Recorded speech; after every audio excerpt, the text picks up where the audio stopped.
Dick Vitale is joining us now. Dick, you look at this. There's no Middle Tennessee. You told me you could just rewind your comments. What are your thoughts about Middle Tennessee with all those victories under Kermit Davis? Not necessarily the strongest strength of schedule. Blue Raiders not making it. Is that your biggest beef? Well, first of all, Reese, let's face reality.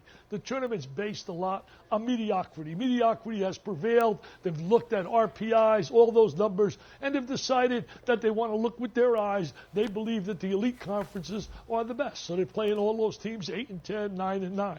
Now, since they did that, we buy it, okay? I understand now. St. Mary's not getting in, Middle Tennessee, the usual cry, who do they play? Their RPIs down. I buy that now, okay? I understand that. But somebody explain this to me.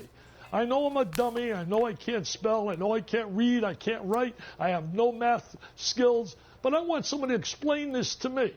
How in the world can Oklahoma State be sitting home today and Oklahoma in the tournament when Oklahoma loses 11 of their last 15 games? They didn't win one game in the year of 2018 on the road.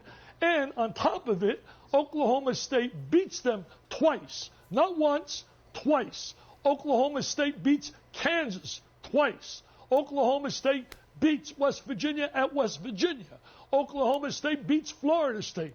I see no logic. They can give me all the talk they want about early, what they did early, 14-2. There is no way in the world that Oklahoma State, if Oklahoma's in, Oklahoma State had to be in the tournament. I think it's a disgrace. I think it's an embarrassment, and it's a humiliation to what this tournament's about. I really, tell you the truth, it frustrates the hell out of me.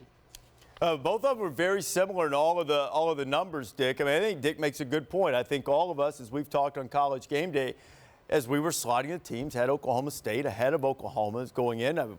What's your reaction? What do you think? I think the committee made that clear from the beginning when we heard that Arizona State was in the field. They're doing it based upon the numbers and the fact that they got those wins against Kansas and Xavier, even though they finished 9th in the Pac-12. The target for them was, how did you schedule?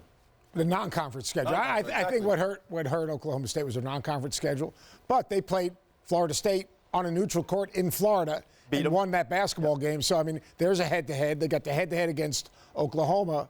But their non-conference schedule, which makes no sense because when you play in the Big 12 and you play those 18 games in a round robin, you should forget about your non-conference strength of schedule. You know what the overall strength of schedule for Oklahoma State was? 5th. I mean, Oklahoma was 3rd, and I understand they're – the non-conference when you separate it out, but I mean it's just a tough one to swallow. Here's the stuff that's total nonsense about what the committee says. They say total body of work. They talk about deep dives and scrubbing and all that stuff, and then they go with non-conference record. If it's overall body of work, just like Seth's saying, if you play in a tougher conference, you're not required to play as tough of a non-conference schedule if it's your total body of work. If you play in a conference that doesn't give you anything and you want to get in as an at-large, you'd better play somebody in the non-conference. That's the responsibility that you have in a lesser conference. And if they're not if they look at this and somebody says, well, I think this team is better, I'm not going to argue with them. That's fine.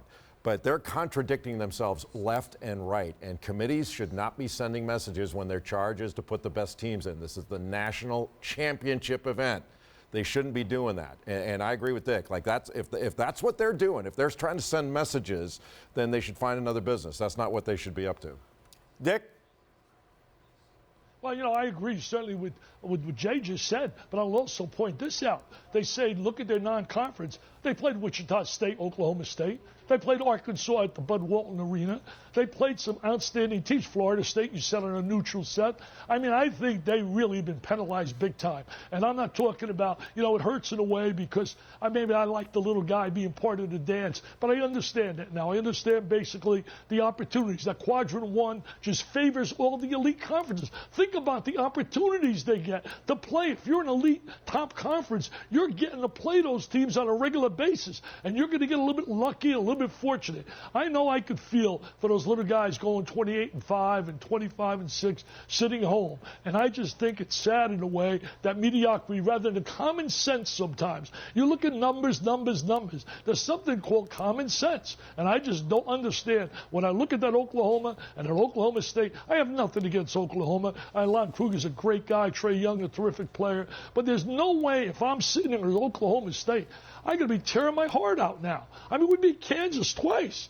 They're like #1 seed. We beat West Virginia on the road. We beat Oklahoma. Forget all that. I had a coach tell me today, I talked on the phone. He said, bottom line, Dick, they beat them twice. They beat them because I told him before, I said, I don't think Oklahoma State's going to get in. He said, you can't be serious. How can Oklahoma get in? They lost 12 in the last or 11 in the last 15 games. I mean, even Lon Kruger would tell me now, because he's a classy guy and a guy that probably should be considered for Hall of Fame status, he would tell you he would feel for the kids at Oklahoma State. They got a raw deal.